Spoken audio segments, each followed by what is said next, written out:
ರಾಜ್ಯದ ಕಾಂಗ್ರೆಸ್ ಸರ್ಕಾರ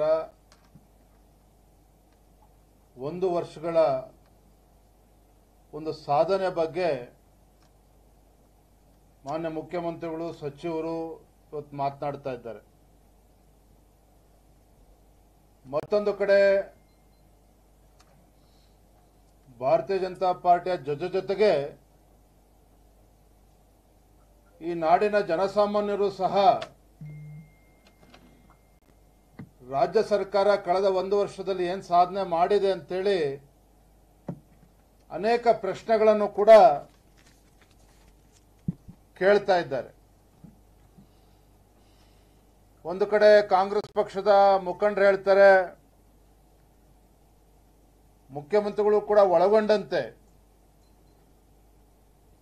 ಕರ್ನಾಟಕ ಸರ್ಕಾರ ಏನಿದೆ, ಕರ್ನಾಟಕದಲ್ಲಿ ಆಗ್ತಾ ಇರತಕ್ಕಂಥ ಅಭಿವೃದ್ಧಿ ಇಡೀ ದೇಶಕ್ಕೆ ಮಾದರಿ ಅನ್ನೋ ರೀತಿಯಲ್ಲಿ ಬಿಂಬಿಸ್ತಕ್ಕಂಥ ಪ್ರಯತ್ನ ಮಾಡ್ತಾ ಇದ್ದಾರೆ. ಮತ್ತೊಂದು ಕಡೆ ಒಬ್ರು ನಾಯಕರು ಹೇಳ್ತಾರೆ, ಅಸಾಧ್ಯವಾದದ್ದನ್ನ ನಾವು ಸಾಧಿಸಿ ತೋರಿಸಿದ್ದೇವೆ ಅನ್ನೋ ಮಾತನ್ನ ಕಾಂಗ್ರೆಸ್ ಪಕ್ಷದ ಮತ್ತೊಬ್ಬ ಮುಖಂಡರು ಹೇಳ್ತಾ ಇದ್ದಾರೆ. ರಾಜ್ಯದ ಅಧ್ಯಕ್ಷನಾಗಿ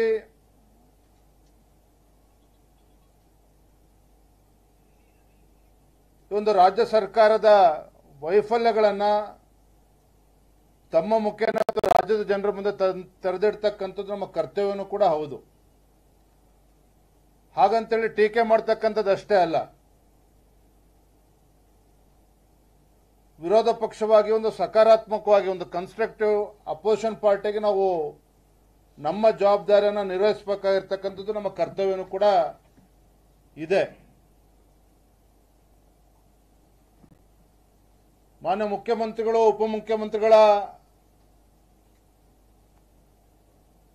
ಮಾತನ್ನ ಕೇಳಿದ್ರೆ ಗ್ಯಾರಂಟಿನೇ ರಾಜ್ಯದ ಅಭಿವೃದ್ಧಿ ಅಂತಕ್ಕಂಥ ರೀತಿಯಲ್ಲಿ ಬಿಂಬಿಸ್ತಕ್ಕಂಥ ಪ್ರಯತ್ನ ಮಾಡ್ತಾ ಇದ್ದಾರೆ. ಕಳೆದ 1 ವರ್ಷದಲ್ಲಿ ಗ್ಯಾರಂಟಿಗಳಿಗೆ ಒಂದು ಪ್ರಚಾರವನ್ನು ಕೊಟ್ಟು ಗ್ಯಾರಂಟಿ ಮುಖೇನ ರಾಜ್ಯದ ಒಂದು ಸರ್ವಾಂಗೀಣ ಅಭಿವೃದ್ಧಿ ಆಗಿದೆ ಅಂತಕ್ಕಂಥ ಬಿಂಬಿಸ್ತಕ್ಕಂಥ ಕೆಲಸ ರಾಜ್ಯ ಸರ್ಕಾರ ಮಾಡ್ತಾ ಇದೆ.